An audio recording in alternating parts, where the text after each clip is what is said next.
Hey, it's Joe Farro Geek Toolkit. Welcome back. If you haven't been following my channel, I do geek gadget reviews, home automation, lasers, 3D printing, Raspberry Pis, basically anything for a maker that will help you make something cool with a geeky edge to it. If that sounds like something you'd like, please go ahead and hit that subscribe button. That way you'll know when I produce more content. Now, if you've been following me, you know in Christmas I just did a smart floodlight review for the Novostella floodlights that were outdoors. Novostella is a very innovative brand. They added a smart mesh to the Bluetooth system, and those things have been working great for me. Now, they offered another floodlight, and I instinctively almost said no because I just did a floodlight review. But there was something very interesting about that, and that's what we're going to talk about in here. They call it the AuroraLux system, and I want to show you real quick a picture of it. It's got an RGB grid on the front of it. Now, here's the thing. If you know a bit about light or a bit about engineering, you know that if you put a bunch of light colors together and project them, they're going to blend. And honestly, if you put an entire rainbow of light together on a floodlight, it doesn't matter. It's going to project on the wall, and it's going to be kind of like a whitish color. That's basically how light works. It's an additive system. It's very different than paints. In paint, you can take a red and a blue and mix them together, get a different color. With light, when you mix them together, it starts getting you closer and closer to white. It's an additive system. So I was kind of curious, like, why would they do that? Why would they put an array of lights into a floodlight? But it was kind of a fascinating thought about what this would do. And I'm very pleased to find out that it does something very, very magical, but not when you're just lighting up a wall like this. It does something magical with shadows. So what I'm going to do now is I'm going to pause the video and set up the demo to show you what happens when we start casting shadows with this system. Okay, I love editing. So now I'm back and I can show you the shadows. So what I'm going to do is zoom in here. And I will get you a nice view of what's going on here. So as you can see, as the light changes, the shadows kind of move with it. And I can move the light around to kind of lengthen that effect if I want it to be a bit more blurred out but more pronounced. I can move the light back to sharpen it. I can move the light closer and more on, basically in front of things to kind of tighten it up. You can get quite a few different effects here. It's very unique.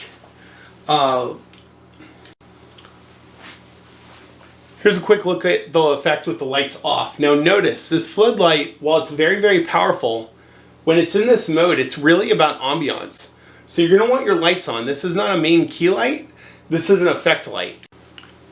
Okay, so now I've kicked the lights back up so you can see the effect a bit clearer. The rainbow shadows they call the Aurora effect. And it is absolutely stunning in person to see, because they describe it as a dreamlike experience, and it very much is. The shadows are rainbow colored, they're moving. You can change the speed of them, you can change them if you don't want them moving. All of that is set up in the app, but it really gives you a different experience for a room. If you're trying to do something ambient, like if you're a streamer, or if you're basically trying to entertain outside, and I'll show you the outdoor shots later, you can create a unique effect that is just really subtle but beautiful. And that's what this light does. That's what this light's about. It's the Symphony mode. There's many modes. We'll go through the software here in a second. But the Symphony mode of the software to create this Aurora effect. Okay, so let's talk about the product itself, because having a fancy light is not interesting if the product itself is not solid. So this is the back of the product. It's actually a hard plastic. It looks like a metal. I actually mistook it for metal. It's that hard of a plastic. Very well built. On the front, you can see the light grid there.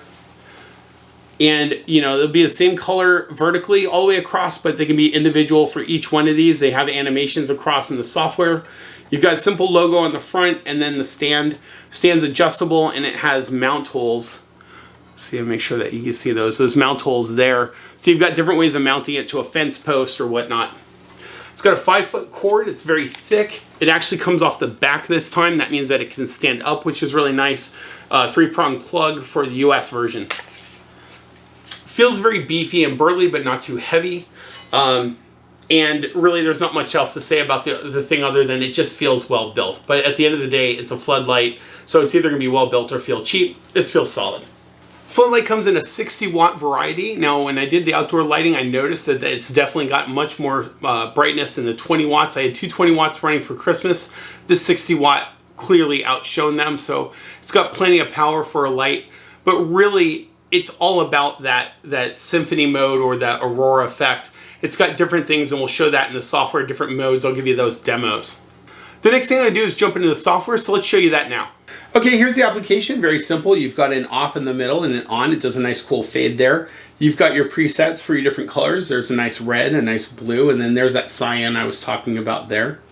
What we're going to do now is I'm going to show you the music mode is just basically, it's going to flash based on colors, or I'm sorry, based on sound. Actually, it works out really well. So it's doing a solid color across right now. And then you've got your timers where you can add different times for starting and stopping and days and so on. So that gives you some basic automation stuff.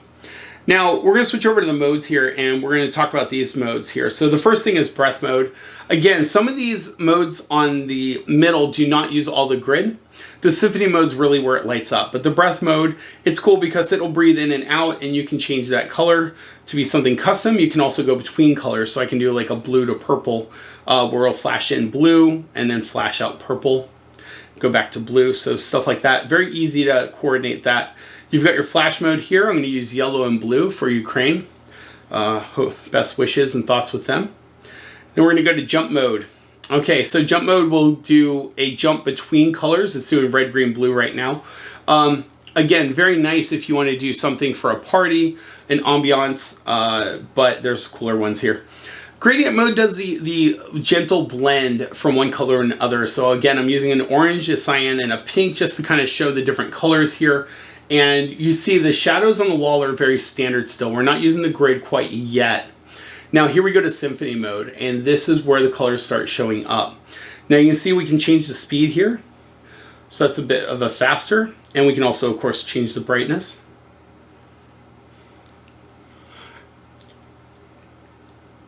We'll go to trail mode.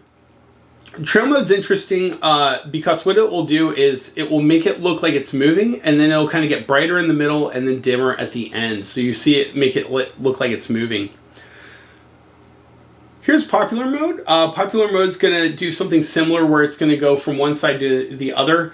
It's one single color one. So let's see, we'll change this to cyan. I'll show you the customization here. Just very simple. You touch on the color and go. It resets, and now we're doing a cyan one. And we can go over to red and do the same thing. It's again going to reset and get going there. So again, lots of color choices. Now this one's one of my favorite. This has become one of my favorite here. This is called stacking mode. And what happens is the shadows actually stack upon each other. It keeps the light on the side all the way on. So what you're seeing now is the shadow is moving over and stacking. And as each one stacks on, the shadow in the background becomes brighter. So just kind of a cool animated mode there. And then you've got a joint mode. Let's see. This one I'm not as familiar with, actually. Okay, so this is white right now. Let's change that to blue to give it some, there we go.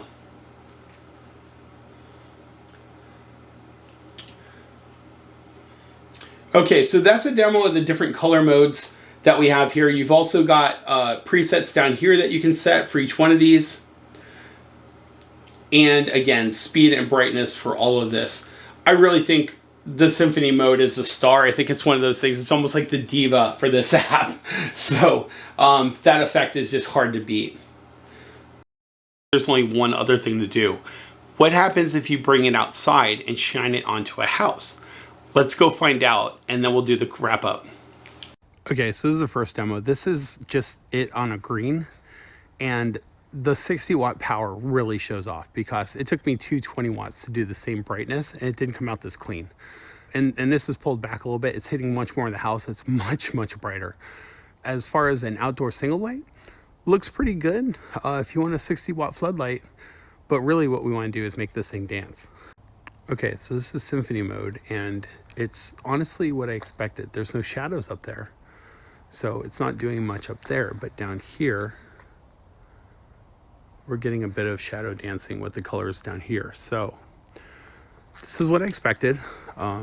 If you want to use it outside, you're not going to want to point it at the wall of a house, but that's good to know. That's good to know. So now let's try to see if we can get some shadows in play and do something cool with it. Okay, so this is the shadow dance across my garage door. And the way I'm doing that is basically having it up against something that causes a shadow. And that's getting the effect. And that's kind of cool because I can show you the reflection there of the lights. So you can see what's going on. But that looks super cool. Here we go with Symphony mode. This is really this is the mode. I mean, the other modes are cool.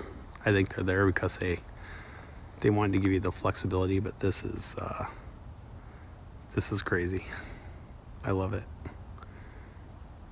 I love it. And the bushes don't look, I mean, like as expected, all the colors are blending, so they just look well lit. And then all the shadows get crazy with colors. Super cool. All right. Okay, so here's another effect. It's almost like a rainbow twinkle across the building. This is really cool. Really, really cool.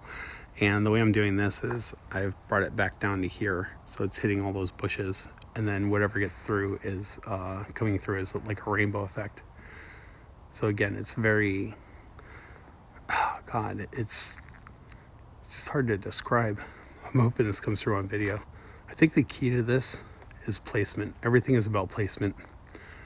You know, it's going to be what you put in front of it, what you put it around. You got to be careful because you don't want anything that's generating heat too close to a plant. But you obviously don't have to be too close if you place it the right way. But you really are going to just want this placed in a certain way to get the effects. But man, that's cool looking. And that looks I think even better in real life than it does on my phone. So it's absolutely wild. So this is the adjoining mode. Just wanted to try a couple different modes. This one might be really, really cool for Halloween, honestly, if I did like an orange with this. This is from across the street, just to kind of show you how powerful this light is. I mean, it's going across a good portion of the front of my house, even though it's going through a bush. And the effect, it's just kind of wild to see all the shadows moving across like that. Okay, so what's my overall wrap up? Well, that was a very telling demo outside. It does what it says it's going to do. Outside and inside, the product's well built, the company's well established at this point, the software works well. Really, the software's written separately, so what they're responsible for, Novastella, is they want to make sure that they show up in that software well and the connections there. All of that was very easy to use, the experience, the pairing, all of that, perfect. So what's the downside? The biggest downside of this light is a really interesting one, and it has to do with the design of how you're going to use it with your yard or your inside. This demo here, where I have these objects, is actually a little bit tricky for me to set up. The objects had to be kind of close to the wall, otherwise the shadows dim, and the light had to be in front of them, so it was kind of tricky to set up. Now these are smaller objects, so that would mean that you'd want to think through where you're going to put the light or what you're going to put in front of it. You might even have to shop for something like a nice big house plant or something to put in front of the light to cast a shadow. Without the shadow, we saw the light is not really special. That's not what the light's for. The light is all about the shadows. So that's where it becomes the downside of you have to plan out the shadow and the light placement. Now, to their credit, they've made it very easy to set this light up and have it stand. It has a stand built in that works on its own. You can mount it, which is really nice. It's very powerful, so it doesn't have to be too close to the thing. And they, they provide a nice thick cord, so if you're going to go outside, you put an extension cord on it and kind of place it. So they've done all of the work they can do. It would be up to you, the user, to think about where you're going to put it and how you're going to place it. Outside of that, this thing does everything it says it does, and it was a really mind-blowing effect, in my opinion, to see that the rainbow colors on the wall. You don't see that. You definitely don't see it in a floodlight. I think for entertaining, if you're going to show it to friends or you want an ambiance, this is going to be really cool. It'd be an amazing party light. It has all of the other floodlight capabilities, which makes it versatile. I appreciate that they kept them in there, but really, if you're buying a 60-watt floodlight and you don't care about Symphony mode, this wouldn't be the one to get. But the Symphony mode, if you are caring about it, this is the only thing on the market that I've seen. So Very well done at Novastella. I really appreciate them going above and beyond and not just racing to the bottom of price, but actually innovating and creating quality products. I feel strongly about their products now because mine were under snow for 2 months and came out fine. I mean, they were, you know, under snow or under ice or, you know, a little bit submerged in water, and they came out fine. They still paired. I had a couple of them that didn't turn on for a month. I had kept them off because they were my Christmas lights. I brought them in and tested them today. They work great. The colors look good. So congrats. Thank you, Novostella. You provide a quality product. Thank you for providing it for me to show to my viewers. And thank you to my viewers for your kind comments, your support, and your subscriptions. I really appreciate all of you. I have a lot of content coming this month. I have a lot of laser content coming, I think this month or next month. It depends on when they show up. There's going to be some really cool laser content. I'm very excited about that. Also some home automation content. And for those that are part of the Patreon for the Dynaframes, you of course are seeing content on the Patreon coming in and new builds coming in hot as well. So thank you for all the support there.